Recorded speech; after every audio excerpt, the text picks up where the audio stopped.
नमस्कार। आज हम बात कर रहे हैं सीखने की कला पर, मतलब कैसे बेहतर सीखा जाए। और इसके लिए हम खास तौर पर बेनेडिक्ट कैरी की किताब हाउ टू लर्न पर आधारित एक सारांश देख रहे हैं।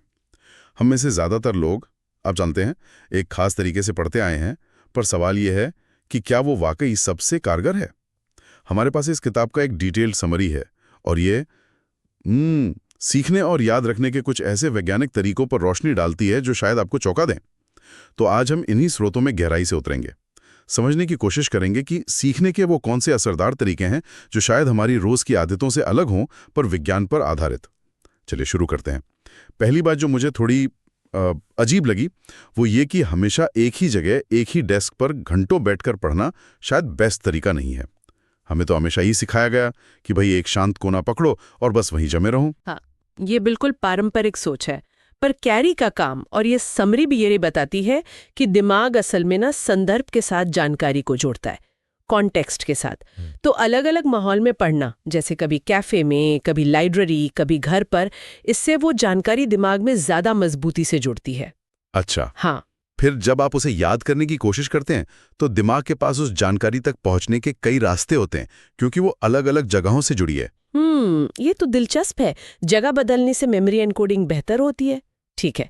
और फिर आता है वो रट्टा मारने वाला मुद्दा। हाँ, हम सब ने किया है ना, परीक्षा से ठीक पहले रात भर जाग कर पढ़ना। बिल्कुल क्लासिक तरीका है। पर ये सारांश कहता है स्पेसिंग इफेक्ट ज्यादा बेहतर है, मतलब रुक रुक कर अंतराल देकर पढ़ना। ये क्या है? बिल्कुल सही। देखिए, लगातार जब आप घंटों पढ़ते हैं तो जानकारी अक्सर आपकी शॉर्ट टर्म मेमोरी में ही घूमती रहती है। लेकिन जब आप अंतराल देते हैं, मान लीजिए आज कुछ पढ़ा, फिर एक दो दिन बाद उसे दोहराया, तो आप अपने दिमाग को उसे लगभग भूलने का और फिर दोबारा याद करने का मौका देते हैं। भूलने का मौका? हाँ, और फिर याद करने की जो ये छोटी सी मेहनत लगती है ना, यही जानकारी को लॉन्ग टर्म मेमोरी में मजबूती से जमा देती है। ये मैराथन दौड़ने जैसा नहीं है, बल्कि छोटी छोटी स्प्रिंट्स की तरह है, बीच में आराम के साथ। अच्छा, तो कम पढ़ना लेकिन ज्यादा बार गैप देकर। और इसी से जुड़ा एक और पॉइंट था कि सिर्फ पढ़ने से बेहतर है खुद से सवाल पूछना या अपना टेस्ट लेना। मुझे याद है मैं तो नोट्स को बार बार पलटता रहता था, सोचता था बस यही तरीका है। हाँ, ये बहुत आम है। हम सबको लगता है कि बार बार पढ़ने से याद हो जाएगा, पर रिसर्च बताती है कि टेस्टिंग इफेक्ट कहीं ज्यादा शक्तिशाली है। जब आप किताब बंद करके खुद से सवाल पूछते हैं या मान लीजिए कोई प्रैक्टिस टेस्ट करते हैं और जानकारी को याद करने की कोशिश करते हैं, हाँ, तो आप असल में उस जानकारी तक पहुंचने का दिमागी रास्ता बना रहे होते हैं और उसे मजबूत कर रहे होते हैं। ये ठीक वैसा है जैसे किसी कच्चे रास्ते पर बार बार चलने से वो पक्का हो जाता है। समझ गया।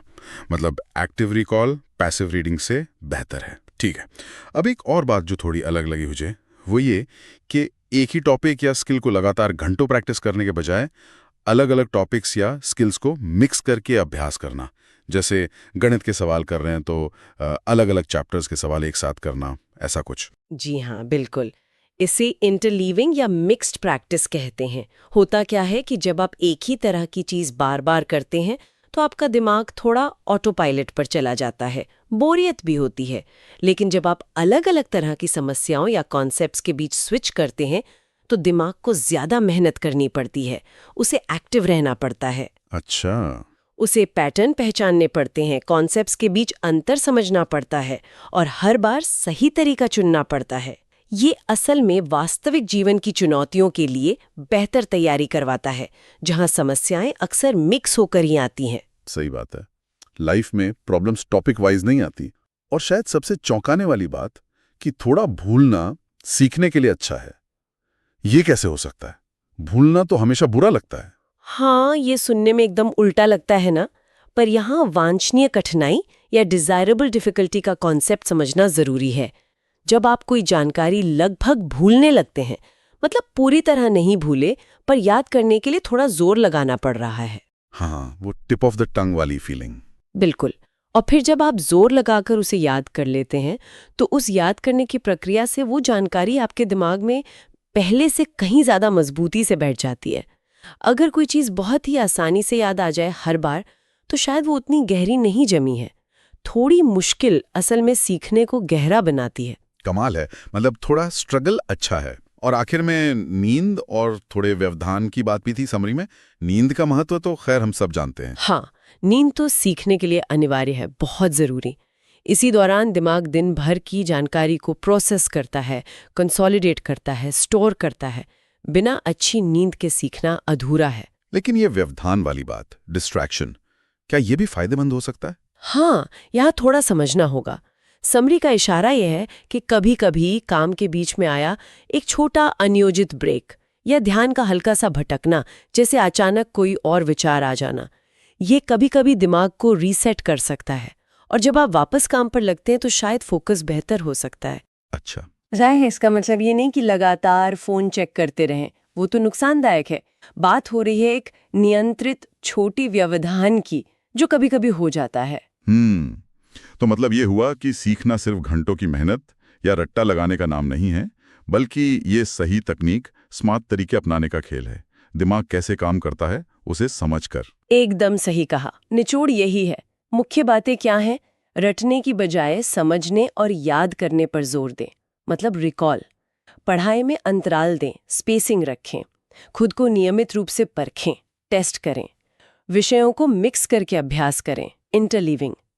और ये समझें कि थोड़ा भूलना और अच्छी नींद, ये भी सीखने की प्रक्रिया के ही महत्वपूर्ण हिस्से हैं। ये स्मार्ट तरीके से सीखने पर जोर देता है, न कि सिर्फ ज्यादा घंटे लगाने पर। वाकई सीखने को लेकर हमारी कई पुरानी धारणाओं पर आज एक तरह से सवाल उठ गए।